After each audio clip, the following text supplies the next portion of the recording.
आज गणरायाचं आगमन झालं आहे आणि बाप्पाकडे एवढीच मागणी करेन की महाराष्ट्रावरचं दुष्काळाचं सावट दूर कर. राज्यकर्त्यांना महाराष्ट्रातल्या दुष्काळावर मात करण्यासाठी लवकरात लवकर बुद्धी देऊन महाराष्ट्रात सर्व ठिकाणी जिथं दुष्काळ आहे तिथं दुष्काळ जाहीर करून त्यांच्या मदतीची सुरुवात करणं. महाराष्ट्रातल्या जनतेला पुढील संपूर्ण वर्ष विघ्नहर्ता म्हणून गणरायाची ख्याती आहे. कोणतेही विघ्न महाराष्ट्राच्या प्रगतीत येऊ नये एवढीच प्रार्थना गणरायाकडे मी आज करतो. सरकारला कामकाज सुरू होत आहे तर त्या निमित्तानं काय सांगता? आणि अशोक चव्हाणांनी ट्विट पण केलेले आहेत त्याच्या संदर्भात. नवीन संसद भवन बांधलेलं आहे आणि त्यात नव्यानं प्रवेश संसदेच्या सर्व सदस्यांचा आज पहिल्यांदा होणार आहे. मला वाटतं की त्यासाठी सर्व संसद सदस्यांना मी मनपूर्वक शुभेच्छा देतो. पूर्वीच्या वास्तूतून 75 वर्ष महाराष्ट्राच्या जनतेचे अनेक प्रश्न मांडण्याची संधी अनेकांना हजारो संसद सदस्यांना वेळोवेळी मिळाली. पंडित जवाहरलाल नेहरूंच्या पासून आजपर्यंत त्या संसद भवनाचा एक वेगळा इतिहास होता. आता नव्या संसद भवनात प्रवेश होतोय. मला खात्री आहे की यातही भारताचे भावी सर्व येणारे संसद योग्य त्या दिशेनं भारताच्या जनतेला जगाच्या पाठीवरचं एक प्रबळ राष्ट्र, सर्वोत्तम राष्ट्र म्हणून देण्याचा प्रयत्न करते.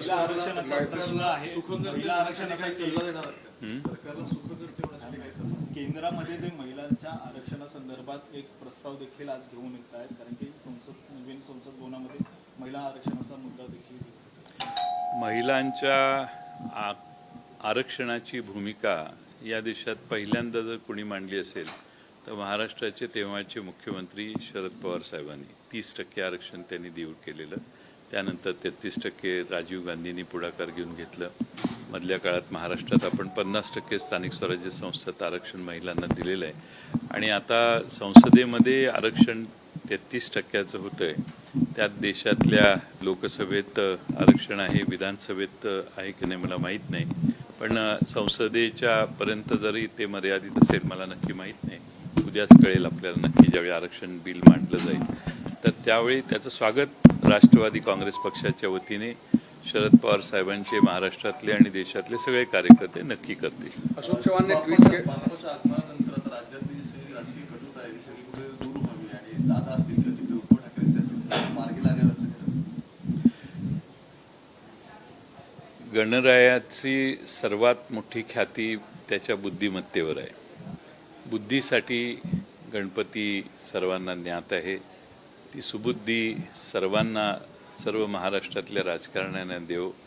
फोडाफोडीच्या राजकारणापेक्षा प्रगतीच्या राजकारणाकडे राज्यकर्त्यांना बघण्याची सुबुद्धी यावर्षी गणरायाने द्यावी. त्याची फारच गरज आहे अशी मला खात्री आहे. अशोक चव्हाणांनी ट्विट केलेले आहेत मराठा आरक्षण संदर्भात आणि गोपीचंद पडळकरने पण काल ट्विट केले होतं त्याच्या धनगर आंदोलन संदर्भात, आरक्षण संदर्भात. त्याच्याबद्दल काय बोलतो? महाराष्ट्रातले हे मराठा आरक्षण असो, धनगर आरक्षण असो, हे महत्त्वाचे प्रश्न आहेत आणि संसदेचं विशेष अधिवेशन जर बोलवलं जात असेल तर अशा प्रश्नांची देखील त्यात चर्चा होणं आवश्यक होतं. त्यामुळे अशोक चव्हाण साहेब म्हणत आहेत ते काही चुकीचं नाही. याची देखील खरं म्हणजे ही संधी होती. महाराष्ट्रात हे प्रश्न ज्वलंत झालेले आहेत, ऐरणीवर आलेले आहेत. ते प्रश्न सोडवण्याची संधी घटनेत दुरुस्ती करून राज्यकर्त्यांना दिल्लीच्या मिळालेली होती. 4 दिवसाचं अधिवेशन शिल्लक आहे, पाहू काय करतात. सर, राजकारणामध्ये टीका टिप्पणी होत असते, त्यामध्ये जर गोपीचंद पडळकर असेल आणि वडेट्टीवारांनी देखील काल अजित पवारांची टीका केलेली, कसं बघता तर टीकेकडे पाहता? कारण अजित पवारांनी वाघ म्हणून वापरायचे की अजित पवारांनी वाघ म्हणून वापरायचे की लंगा म्हणून वापरायचं अशा शब्दात ही टीका आहे ती वडेट्टीवारांकडून पाहायला मिळते. मी दोघांची टीका ऐकलेली नाही, माझ्या पाहण्यात आलेली नाही. आज गणपति बप्पा का आगमन हुआ है. गणपति बप्पा का आगमन हुआ है और आने वाले 10 दिन महाराष्ट्र के और देश के काफ़ी इलाकों में जहाँ गणेशोत्सव मनाया जाता है वहाँ के लोग इतनी प्रार्थना करेंगे कि हमारे राज्य के हो या देश के राज्यकर्ता हो, देश की तरक्की के तरफ लेने की कोशिश, जाने की कोशिश उनके माध्यम से होगी. हमें अपेक्षा है कि महाराष्ट्र में बहुत कुछ अनेक प्रश्न हैं. प्रश्न छोड़ के कहीं दूसरी जगह पे हमारे राज्यकर्ता इन दिनों में काम कर रहे हैं। महाराष्ट्र में कई इलाकों में सूखा है और सूखे के खिलाफ कुछ एक्शन लेने की आवश्यकता है, यानी कि लोगों को मदद की आवश्यकता है, सूखा घोषित करने की आवश्यकता है। ये सारी चीज़ों के बारे में हमारी महाराष्ट्र की सरकार अभी तक कुछ नहीं कर रही। हमारी लगातार मांग है। महाराष्ट्र में अनेक प्रश्न हैं, उस सारे जेन्युइन जो प्रश्न हैं उसको बगल में छोड़ के कहीं और प्रश्नों के ऊपर हमारे सरकार के राज्यकर्ताओं का महाराष्ट्र में ध्यान है। हम जिस तरीके से नई संसद का आज लोकार्पण हो रहा है, वहाँ पर आज से कामकाज शुरू होगा, कैसे देखते हैं? महिला आरक्षण बिल कैबिनेट में मंजूर हो गया, इन दोनों चीज़ों को। महिला आरक्षण के बारे में इस पूरे भारतवर्ष में सबसे पहला कदम हमारे आदरणीय नेता शरद पवार साहब ने रखा था और उन्होंने महाराष्ट्र में स्थानिक स्वराज्य संस्थाओं में, जब वो खुद चीफ मिनिस्टर थे, तभी 30% महिलाओं को आरक्षण देने की व्यवस्था की। उसके बाद में 50% भी करने के लिए उन्होंने इनिशिएटिव लिया था महाराष्ट्र में, जब हमारी सरकार बीच में थी। उसके बाद में अभी केंद्र में भी महिलाओं के आरक्षण का बिल आ रहा है। हम राष्ट्रवादी कांग्रेस की तरफ से इसका स्वागत करते हैं और अपेक्षा करते हैं कि भारत में संसद में 30% महिला जाएंगी तो भारतवर्ष में जो आज पीड़ित महिलाओं के प्रश्न हैं वो प्रश्न सुलझाने के लिए ज़्यादा वो आवाज़ सामने रखेंगे। नई संसद का भी आज कामकाज वहाँ शुरू हो रहा है, उसको कैसे देख रहे हैं? पुराने संसद में 75 साल का इतिहास है। बहुत कुछ पुराने संसद का इतिहास अगर आप पीछे देखेंगे तो पंडित जवाहरलाल नेहरू से यहाँ तक कई लोगों ने उस सांसद से इस देश के, जब हमारा देश बहुत कम फाइनेंशियली बहुत वीक था, जब 1948, 49, 50 ये साल बहुत कठिन परिस्थिति के थे, तभी भी जवाहरलाल नेहरू जी ने बहुत अच्छा मार्गदर्शन इस देश को किया और इस देश की तरक्की के जो बेसिक काम थे वो सब जवाहरलाल नेहरू जी के माध्यम में हुए। आज 75 साल का इतिहास उस संसद को है। आज उसके बाद में नए संसद भवन में जाने का निर्णय हुआ है। मैं अपेक्षा करता हूँ इस नए संसद भवन से भी इस देश को तरक्की की तरफ लेने के लिए आने वाले हर राज्यकर्ता और हमारे सारे सांसद कोशिश करें। अशोक चौहान ने जो ट्वीट किया है कि अगर दूसरे आरक्षण के लिए विशेष सत्र बुलाया जा सकता है संसद का, तो मराठा आरक्षण के लिए क्यों? अशोक चौहान जी सही कहते हैं। अगर हमारे महाराष्ट्र में सबसे बड़ा ये अहम मुद्दा हो गया है, अभी बहुत जगह आंदोलन हो रहे हैं और बार बार 50% से आगे जाके मराठा समाज को आरक्षण देने की आवश्यकता सब कहते हैं। हम अपेक्षा करते हैं कि केंद्र में भी घटना में कुछ तब्दीलियां करके ये 50% से आगे जाने वाला आरक्षण वो दे सकते हैं। अब सारे चीज़ों के लिए सांसद स्पेशल सेशन बुलाया जा सकता है, तो मराठा आरक्षण के लिए क्यों नहीं बुलाया जा सकता? ये अशोक चौहान जी का कहना है और वो दुरुस्त है। मुझे लगता है कि इसका भी इस प्रश्न के ऊपर भी केंद्र सरकार ने और सांसद ने विचार करने की आवश्यकता है। कल हमने देखा कि राहुल नार्वेकर जिस तरीके से सुप्रीम कोर्ट ने टिप्पणी की कि आप देरी नहीं कर सकते, आप विलम्ब नहीं कर सकते, एक हफ्ते के अंदर आप हमें डेडलाइन बताइए कि आप किस तरीके से सुनवाई करेंगे। गंभीर मुद्दा लगता है आपको, क्योंकि अभी सुनवाई शुरू की ये बहुत गंभीर है।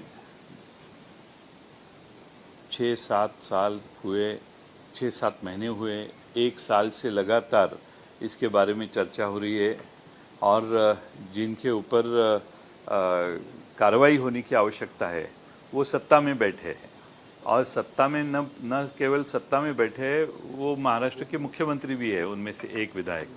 और इसीलिए ये हम लगातार शिवसेना के उद्धव ठाकरे गुट के तरफ से ये कहा जाता है कि ये सरकार बेकायदा है और इसीलिए जल्द से जल्द इसका निर्णय होने की आवश्यकता थी।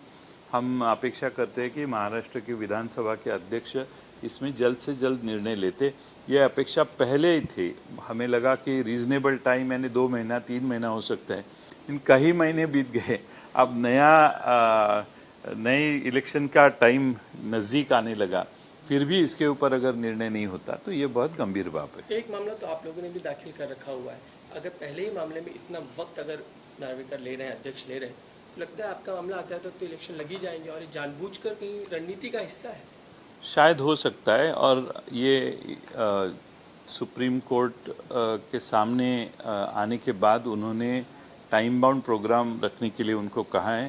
हम अपेक्षा करते हैं कि जल्द से जल्द राहुल नार्वेकर साहब इसके ऊपर विचार करेंगे। आने वाले 1 महीने में, 1.5 महीने में इसका निर्णय कर ही रहेंगे, ऐसा मुझे लगता है, क्योंकि अभी सुप्रीम कोर्ट में न्यायमूर्ति चंद्रचूड़ साहब ने ये कहा है। तो मुझे लगता है कि महाराष्ट्र के विधानसभा के अध्यक्ष उसको इमीडिएट एक्शन में उसका रूपांतर करेंगे। आपको लगता है एक तरफ जहाँ शिवसेना की ये सुनवाई चल रही है डिस्क्वालिफिकेशन को लेकर, पैरेलली आपने जो पिटीशन दाखिल किया उस पर भी सुनवाई शुरू हो जानी चाहिए अब तक, ये आपकी मांग है? जल्दी उस पर भी फैसला हो। हमने जो सुनवाई के लिए लेटर दिया है, मैं एक बार राहुल नार्वेकर साहब से मिला हूं। उन्होंने मुझे कहा है कि हम जल्द से जल्द इसके ऊपर भी कार्रवाई करेंगे। हमें उम्मीद है कि वो भी जल्द से जल्द इसके ऊपर कार्रवाई सर, करेंगे। इलेक्शन कमीशन ने जिस तरीके से 6 अक्टूबर की तारीख दी है आप लोगों को अपना जो भी कहना है रखने के लिए, लगता है आप लोग के साथ जो एक बातचीत उसके आगे करने की ज़रूरत थी, आप लोग को पूछा जाना चाहिए था, वो नहीं हो पाया है। आपको सिर्फ तारीख शरद पवार साहब ने जो उनको खत लिखा था इलेक्शन कमीशन को, उसमें जाहिर उन्होंने लिखा ये है कि हमारे पार्टी में कोई डिस्प्यूट नहीं है। कभी जो लोग हमारे से बाजू में गए हैं उन्होंने कभी कुछ ऑब्जेक्शन किसी को नहीं लिया, किसी प्रोसीजर को नहीं लिया, और अचानक ये हो रहा है तो ये डिस्प्यूट के बात नहीं हो सकती। और इसीलिए अगर आपको आप अगर मौका दे तो हम आपके सामने हमारी सारी चीज़ें सामने रख सकते हैं। ऐसी विनती शरद पवार साहब के तरफ से इलेक्शन कमीशन को की गई थी। उसके बावजूद भी अचानक उन्होंने फाइनल डिसीजन लिया कि दिस इज़ अ डिस्प्यूट, और डिस्प्यूट के लिए 6 तारीख को आइए। इसका मतलब प्रेजुडाइज माइंड है क्या, ऐसे भी कुछ लोग सोच सकते हैं। हमें अपेक्षा है कि इलेक्शन कमीशन ने पवार साहब को उनकी बाजू सामने रखने के लिए एक मौका देने की आवश्यकता थी। आपको कहीं ना कहीं लगता है क्या कि जैसे पहले ही एक सार्वजनिक सभा में प्रफुल्ल पटेल ने कह दिया था कि सितंबर के आखिर तक चिन्ह और नाम तो हमें ही मिलना है, जो कॉन्फिडेंस उन्होंने दिखाया है वो कॉन्फिडेंस कहाँ से आता है? इसको सबके मन में यही शंका है कि ये कॉन्फिडेंस कहाँ से आता है, और इसीलिए हमारी शरद पवार साहब ने जो कहा है उसको हियरिंग देने की आवश्यकता थी। वो हियरिंग न देते हुए डायरेक्ट डेट ही दे दी कि 6 अक्टूबर को आइए। इसका मतलब आप जो कहते हैं उसमें कुछ दम है। आखिरी सवाल ये है कि पडळकर जिस तरीके से वक्तव्य करते हैं, सरकार में अजीत दादा तो शामिल है, बावजूद इसके इस तरह के वक्तव्य करते हैं, बिल्कुल बिलो द बेल्ट, एक बार हम राजनीति में जिसे कहते हैं, किस तरह से देखते हैं आप इसको? क्या कहेंगे इस पर? नहीं, मैं उनका वक्तव्य पढ़ा नहीं हूँ, देखा नहीं हूँ कहीं। थोडंच मराठी प्रश्न. एक म्हणजे रिझनेबल टाइम बाउंड बद्दल सांगण्यात आलं, त्याच्यावरती आता असं झालं की अध्यक्षांचीच बाब संपूर्ण गंभीर आहे. त्यांनी आतापर्यंत रिझनेबल टाइमचं मार्गी लावायला पाहिजे होतं असं म्हटलं, आणि त्यांच्यावरतीच आश्चर्य एका प्रकारे उडलेलं असं दिसतं. रिजनेबल टाईमचा गैरफायदा घेतला जाऊ नये अशी सुप्रीम कोर्टाची अपेक्षा दिसते, आणि त्यामुळे सुप्रीम कोर्ट अजूनही याच्यावर काही ॲक्शन नाही, फक्त नोटिसा दिल्यात असं लक्षात आल्यावर सुप्रीम कोर्टाने आपली मतं काल व्यक्त केलेली आहेत.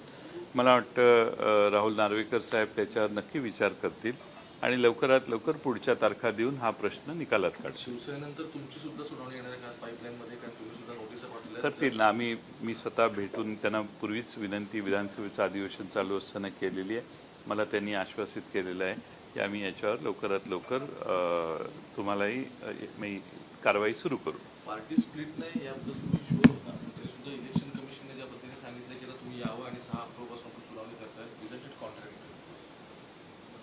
कॉन्ट्रडिक्टरी आहे. आमच्या पवार साहेबांचं म्हणणं त्यांनी पवार साहेबांनी जे उत्तर दिलं त्यात सांगितलेलं की कोणताही डिस्प्यूट नाही आहे, आणि मला कोणीही यापूर्वी विरोध केलेला नाही, जाहीरपणाने माझ्या धोरणांना विरोध केलेला नाही, कधीही कोणत्याही परिस्थितीत कुणी वेगळा सूर देखील काढलेला नाही.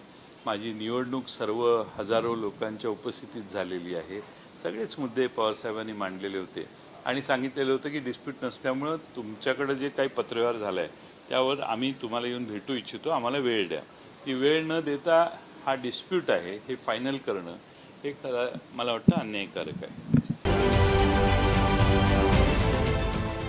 देश विदेशातील प्रत्येक घडामोडींचे लाईव्ह अपडेट मिळवण्यासाठी आता साम टीव्हीच्या सर्व सोशल मीडिया प्लॅटफॉर्मला लाईक, फॉलो आणि सबस्क्राईब करा. तसंच सर्व नोटिफिकेशनसाठी बेल आयकॉन प्रेस करायला विसरू नका.